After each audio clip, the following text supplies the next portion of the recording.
Hello everyone, welcome to get academy, welcome to Unacademy. तो आज का अपना जो टॉपिक है वो ये है कि we are responsible for our failure. मेरे को लगता है कि जब भी हम कुछ लाइफ में अच्छा ना करें, बहुत बार एफर्ट करने के बाद भी, तो भी मेरे को लगता है कि किसी दूसरे पे नहीं डालना चाहिए। क्योंकि जब जब आप ना अपने फेलियर को, जो एग्जैक्टली फेलियर नहीं होता बट फिर भी फेलियर हम बोल देते, उसको अगर आप उसका क्रेडिट, उस फेलियर का क्रेडिट अगर अपने आप को देना सीखोगे आप, तो मेरे को लगता है कि बेटरमेंट के चांसेस रहेंगे फ्यूचर में।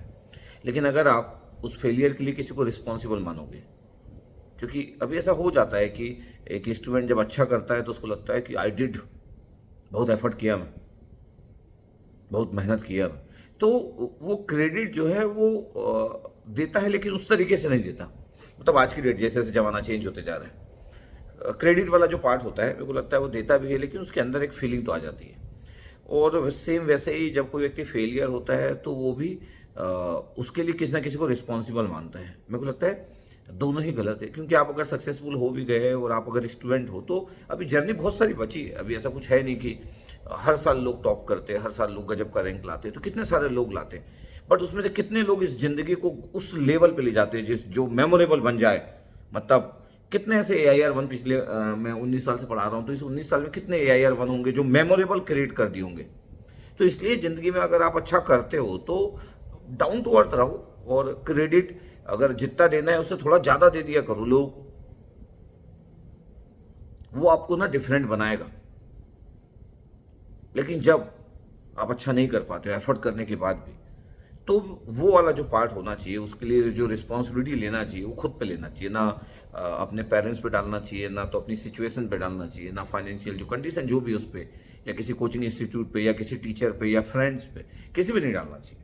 मेरे को लगता है कि ये एटीट्यूड आपके बहुत काम आएगा। अगर आप इस एटीट्यूड के साथ चलते हो ना, तो एटीट्यूड आपके सच में काम आएगा। क्योंकि आपको लगता है कि एक एग्जाम देने के बाद आपकी ज़िंदगी के एग्जाम सब खत्म हो गए, नहीं, आपके एग्जाम तो अभी खत्म नहीं हुए यार, एग्जाम तो अभी चलते रहेंगे। ये ज़िंदगी जब तक आप जियोगे एग्जाम चलते रहेंगे।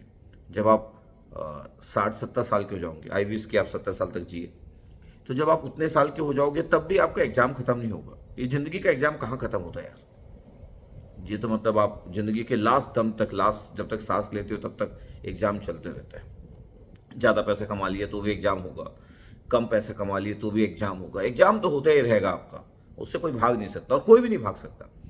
तो वो एटीट्यूड बड़ा काम आएगा आपको आगे फ्यूचर में, जब आप रिस्पॉन्सिबिलिटी खुद लेना सीखोगे।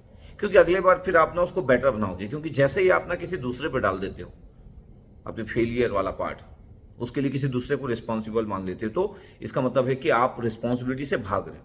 फिर आने वाले समय में भी हो सकता है कि आप हमेशा कुछ ना कुछ गलत होने से किसी ना किसी को सर्च करते रहो, जिसको आप, जिसके लिए, उस चीज़ के लिए, उस फेलियर वाले पार्ट के लिए आप किसी ना किसी को रिस्पॉन्सिबल मान सके। स्लोली स्लोली ना आप उस तरीके से कन्वर्ट होते जाओगे, और वो आपके लिए गुड नहीं है। ठीक है, इस चीज़ को ध्यान रखिएगा।